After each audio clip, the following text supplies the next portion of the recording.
I think this might have been my favorite episode I've recorded. I got asked an incredible question and I gave an answer that I think you're going to love. I talk about how every single person I meet is a customer and client of mine, and how you can have open relationships stating your intention and turn everybody into a potential customer cleanly in alignment and get your customers joking about how excited they are to pay you money. Like, I answered all of that in this very brief, very condensed Q&A. And so I hope you enjoy. I can't wait to hear about it. But without further ado, let's get into the episode.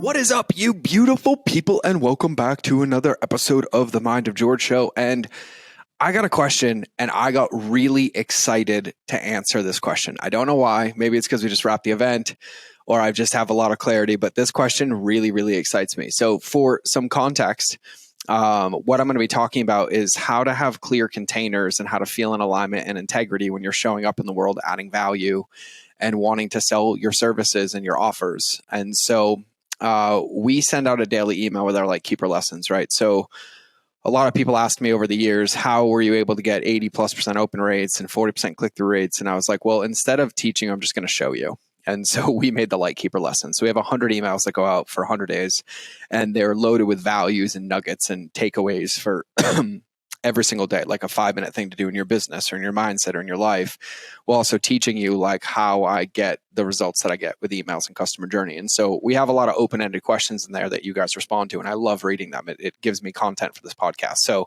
if you haven't seen our Lightkeeper lessons, or if you want them, just shoot us a DM on Instagram that says Lightkeeper Lessons, and my team will shoot you a link to opt in.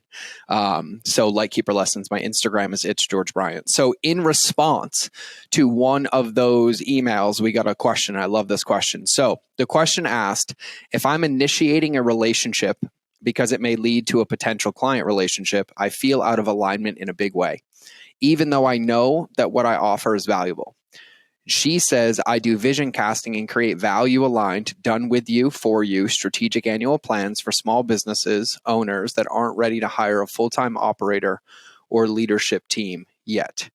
And so the question is, how do I create potential client relationships when I want to keep my values in alignment?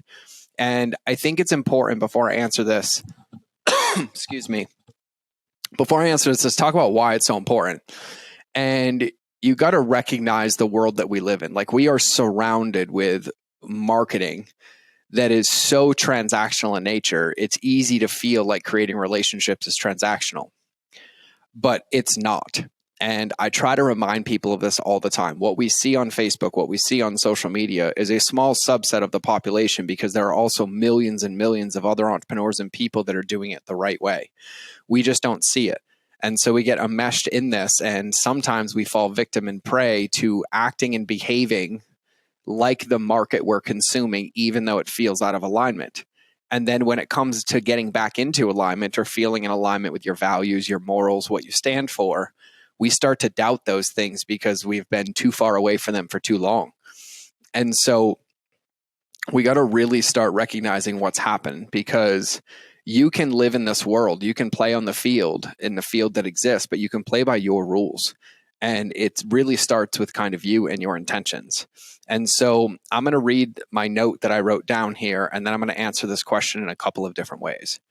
And so, like, how does this really come into practice? So first, your intentions are what truly matters at the end of the day, right? So at the very start of this, like at the very forefront of this, your intentions when initiating any conversation, any relationship, anything, is really the only way to have a solid start. And so that means that when you're initiating relationships or conversations with anybody, you also have to check in with yourself and be really integrous with yourself on why are you starting to have this conversation, okay? And so your intentions are what truly matter at the end of the day. And with that, I always voice exactly what mine are. It doesn't have to be transactional. It doesn't have to be transactional, and it can start at the very first touch point. So if you've ever received a new follower or friend DM from me, I state my intentions. When I start my event, I state my intentions.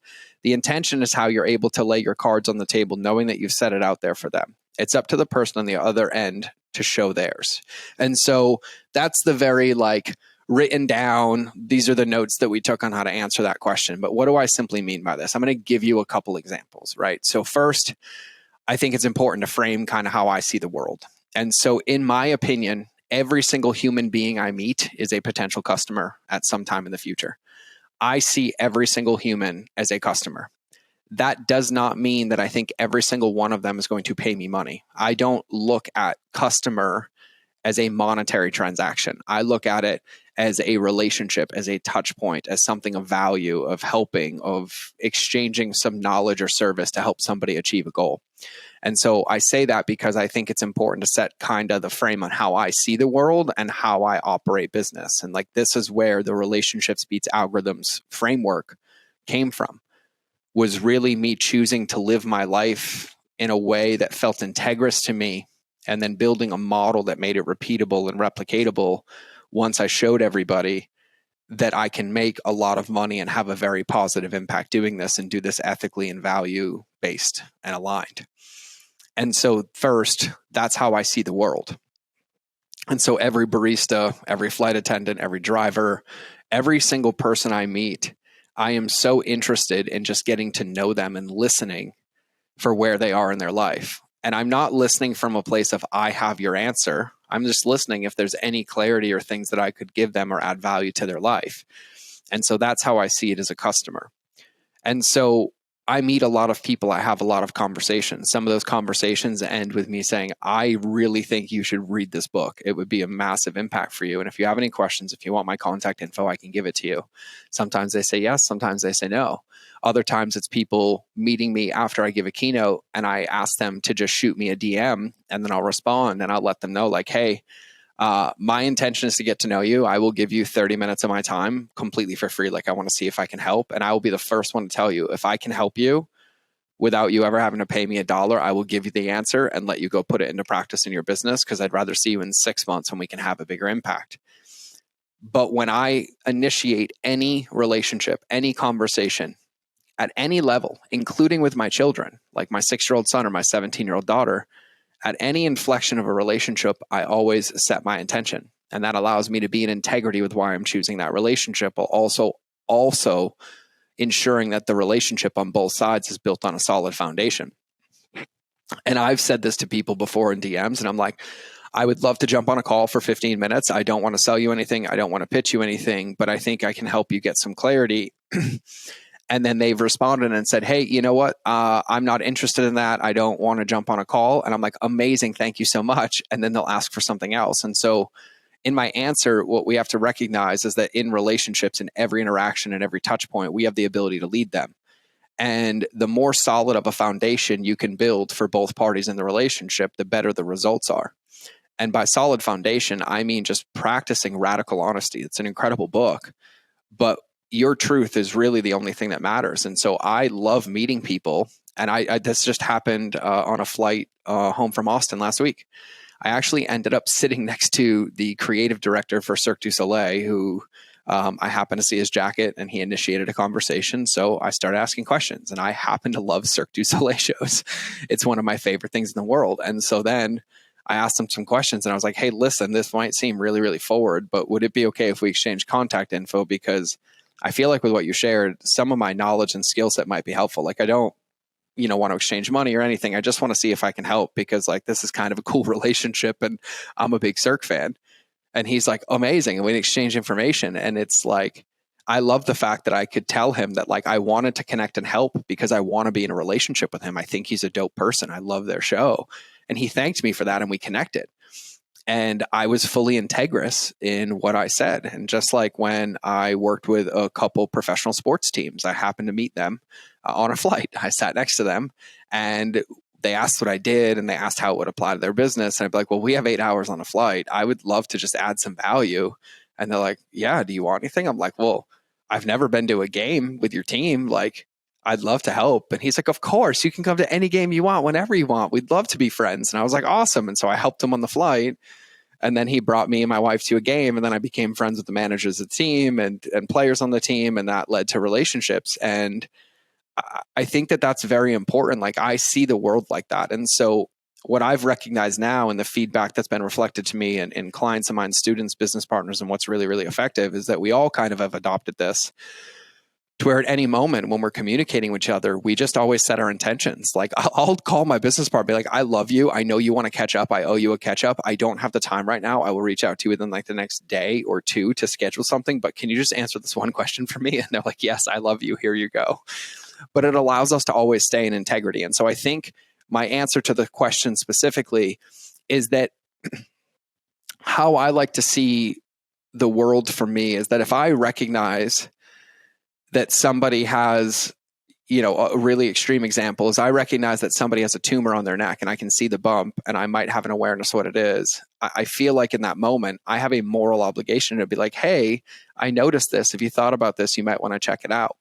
I don't have a responsibility to ensure that they check it out. I don't have any responsibility to push them to check it out or say I'm the one that's there, but I feel like I have a responsibility to say something if I can see it. So when I meet people, when I meet entrepreneurs, when I meet humans, like anybody I meet, when I'm listening, I love paying attention. And when I listen and I hear something and I'm like, oh my God, I think this might help. I'm like, hey, I had a random thought. Have you ever thought about this? And sometimes they're like, no. And sometimes they're like, yes. And so when you really, really think about this, I think it might even be the wrong question, because if you see the potential to help somebody and you're clear in your intentions and you communicate those clearly, it's really just an invitation. And so there's no harm, there's no foul in any of it. And so I think always being upfront and open is a requirement, but it shouldn't ever be questioned, because if you can see a path, if you can see something that you can do to help people and you genuinely want to help people, then you help them. And it's okay if they say no, and it's okay if they don't want your help. And it's okay to say, hey, I really think that this would be possible for you. And I normally don't jump on calls with people before we do any work. Would it be okay if I sent you like a 5 to 10 minute Loom video, like breaking down my thoughts, and see if you're open to exploring them? Like, you have millions and millions of options on how you can create communication. And so when I talk to entrepreneurs, when I talk to people about this, I let them know, it's like, think about all the moments in your life where you had clarity, you wanted to do something, or you wanted it to look a certain way and you were told no, right? But you wanted it so bad and you were so clear and you were so grounded in it that you found a solution. And when I think about relationships and I think about business, I think that's the most important part. And what makes it successful is really your come from. And so if you're aligned and in value and really aware of your intentions, and you do genuinely want to help people, you're not attached to the price tag, and you help, and a price tag comes as a bonus, like, that's the easiest place to live. And it's hard sometimes, but it really just requires this level of self-honesty and self-integrity. And like, I have people, if you come to our events, like, they will stand up and say, George has told me no, I'm not allowed to pay him money 3 times in a row. And it just happened again. And someone else said, George said, I'm not allowed to ask him or his team another question unless I pay him a lot of money. And one of the reasons that we can joke about it and be so open about it is because we're always on the same page. I'm honest with people and they're honest back. And I think that's what makes it foundationally so successful and so easy. And so my answer to your question is, don't ever question your ability or your gift to see that you can help somebody. But if you're going to help does not mean it's attached to a price tag. It means it's an invitation to explore a relationship, and you have to be willing to share your gift, even if it means they never pay you. You might be willing to share your gift if it helps them and they pay you in 6 months. You might share your gift and it helps them and they send 3 friends to you, or you might share your gift that helps them and they never say another word. But either way, you still have to show up and create the invitation. And so I'd say remove that roadblock. And if your values are true and you're clean and you communicate clearly, then whatever happens on the other side is completely okay. It's nothing wrong. It's nothing bad. It's just something to learn from. If somebody says no, they say no. Could I have done something differently? Maybe, maybe not. It doesn't matter. On to the next. Go add value. Go create relationships in the world. State your intentions clearly. And I don't think you can lose that game. And so I absolutely love that question. So if you guys have any more questions, you know how to get a hold of me. I love doing Q&As. I would even launch an entirely separate podcast of like a daily Q&A. I just spoke that into the universe. So I have a feeling that might happen. So maybe give us some feedback if that's a good idea, because I don't know if I want to do that yet. But either way, that's what I have for you on today's episode. So I hope you have an absolutely beautiful day. Remember that relationships will always beat algorithms. I appreciate the ever-living shit out of you, and I love you. Thank you for listening. Thank you for being here. Thanks for being a part of our community. Thanks for being my family. Thanks for spreading the good word. Thanks for responding to the podcast. Thanks for shooting me questions. I really love this. This is a gift to me. So please keep them coming. Please spread the word. Send an episode to a friend or two. I'd love to spread the message. Keep sending it all my way, and we will keep doing what we can to make this world a better place. So I love you all. I appreciate you immensely. Have a beautiful day. Now it's time for the outro, and then hopefully another episode for you.